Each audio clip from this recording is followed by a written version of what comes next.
Hi అందరికీ, welcome to my channel Brahma farming blogs. ఈరోజు వేరుశెనగ కట్టి అనేది మనం ట్రాన్స్పోర్ట్ అయితే చేయబోతున్నాం అనమాట. ఈ వేరుశెనగ కట్టి ఎందుకంటే మనకు మన టౌన్కి దగ్గరలోని ఒక చోట అయితే 200 గొర్రెలను అయితే పెంచడం అయితే జరిగిందనమాట. ఒక షెడ్ ఫామ్ అయితే వేశారు. సో ఈ షీప్ ఫార్మింగ్ కోసం వాటికి దానా కావాల్సి వచ్చింది. సో ఇందుకోసం మనము ఈ వేరుశెనగ కట్టిని అయితే మనం ట్రాన్స్పోర్ట్ అయితే చేయబోతున్నాం. కాకపోతే ఈ వేరుశెనగ కట్టి అనేది చాలా లాంగ్లో అయితే ఉన్నదనమాట. మనకు సరౌండింగ్స్లో అయితే దొరకలేదు. సో చాలా లాంగ్ నుంచి ఉన్నది కాబట్టి అందుకే ఒకటేసారి ఈచర్ నుంచి మనం అయితే ఫుల్గా నింపుకొని ఒకే ఈచర్ ద్వారా తీసుకెళ్దాం అనేసి ఇలా ఈచర్తో అయితే తీసుకెళ్తున్నాం అనమాట. మీరు ఇక్కడ చూడొచ్చు ఎలా అయితే నింపబోతున్నాం అనేది. ఇక్కడ ఈ మొత్తం వేరుశెనగ కట్టి వచ్చేసి 3 ఎకరాలకు సంబంధించిన అనమాట. సో మొత్తం 3 ఎకరాస్లో ఉన్న కట్టి అయితే ఇది ఆడిచ్చిన తర్వాత ఇలా పొట్టుగా అయితే వస్తుంది అనమాట. సో వీటిని అయితే మనం ట్రాన్స్పోర్ట్ చేయబోతున్నాం. ఇప్పుడు ఈ పొట్టు అనేది మనకు కాస్ట్ చూసుకున్నట్లయితే 27,000 వరకు అయితే పడిందనమాట. ఓన్లీ పొట్టు కాస్ట్ మాత్రమే. సో అలాగే ఈచర్ బాడీ ఇవన్నీ కూడా వస్తాయి. కాకపోతే 200 పిల్లలు కదా, సో వాటికన్నిటికీ కావాలంటే తప్పదు అనమాట, కాస్ట్ అయితే పెట్టాలి కొన్నిసార్లు. సో ఇక్కడ ఇంకా మనకు తక్కువ అవైలబిలిటీ అనేది ఉండడం వల్ల మనకు ఈ పొట్టు అనేది ఎక్కువ కాస్ట్ అయితే పడింది. సో ఇప్పుడు వీటిని అంతా నింపేసి మేమైతే ట్రాన్స్పోర్ట్ అయితే చేయబోతున్నాం. మనం ఈ షీప్ ఫార్మింగ్ చేయాలంటే మనకు ముందుగా అయితే దానా అయితే వెతుక్కొని పెట్టుకోవాలన్నమాట. ఎందుకంటే 200 పిల్లలు కాబట్టి చాలా ఎక్కువ మోతాదులో దానా అయితే కావాల్సి వస్తుంది. సో ఒకవేళ మనకు కొంచెం లేట్ అయినా ఇన్ని పిల్లల్ని మెయింటైన్ చేయడం అయితే చాలా కష్టం అవుతుంది.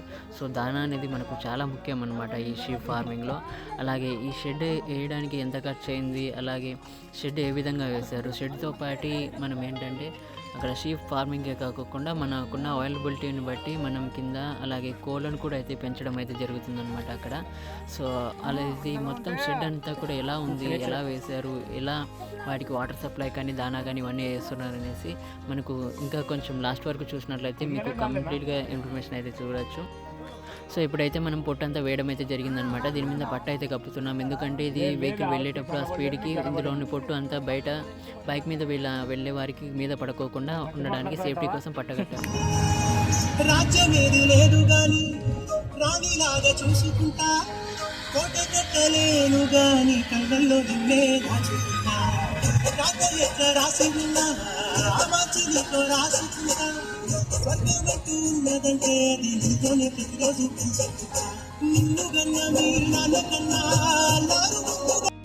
సో ఇప్పుడైతే మనం ఫైనల్గా ఫార్మింగ్ దగ్గరికి అయితే రీచ్ అయ్యామన్నమాట. ఇక్కడ చూడొచ్చు ఈ షెడ్ అనేది ఎలా అయితే ఉందో. ఇక్కడ చూడొచ్చు మొత్తం పిల్లలు అనేది కొంచెం హైట్లో అయితే వీటిని పెంచడం అయితే జరుగుతుందన్నమాట. ఈ షెడ్ వేసినప్పుడు ఇలా చేయడం వల్ల ఏంటంటే వీటి వల్ల ఏమైనా వచ్చే వ్యర్థాలు కానీ ఏదైనా కానీ సరే ప్రతి ఒక్కటి అలా కిందకి పడిపోతాయి అన్నమాట. సో ఎలాంటి గలీజు ఇలాంటివి అయితే ఉండదన్నమాట. కంప్లీట్గా నీట్నెస్ ఉంటుంది. అలాగే ఎక్కడికక్కడ వాటికి తాగడానికి వాటర్ సప్లై కూడా అయితే ఏర్పాటు చేయడం జరిగింది. అలాగే పైన ఫ్యాన్స్ ఇవన్నీ కూడా ఉన్నాయన్నమాట. సో ఇక్కడ చూడొచ్చు పిల్లలు కూడా ఎంత ఆరోగ్యంగా అయితే ఉన్నాయో. సో ఇక్కడ ఏంటంటే కిందన ఉన్న స్టాండ్ కూడా అలాంటిది అనమాట. మొత్తం హోల్స్ అయితే ఉంటాయి. సో వాటి నుంచి ఏదైనా అవి విసర్జించిన మొత్తం అన్నీ కూడా కిందకైతే పడిపోతుంటాయి అన్నమాట. సో మీకు అది కూడా చూపిస్తాను కిందన కూడా ఎలా ఉంది అనేసి.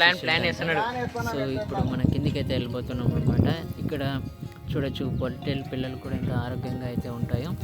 ఇలా కిందకి వెళ్ళినట్లయితే చూడొచ్చు ఇక్కడ కోడి పిల్లలు అనేది పెంచడం అయితే జరిగిందనమాట. దాంట్లోనే మెయింటైన్ చేస్తూ ఈ కోడి పిల్లలకి అనేది ఆహారం పైనుంచి వచ్చి వాటిలో కూడా కొంచెం ఆహారం అయితే ఉంటుంది. అలాగే వీటికి గింజలు వేసి పెంచడం అయితే జరుగుతుంది. స్పేస్ అనేది ఖాళీగా ఉంచుకోకుండా అలాగే వీటిని పెంచడం అయితే జరుగుతుందన్నమాట.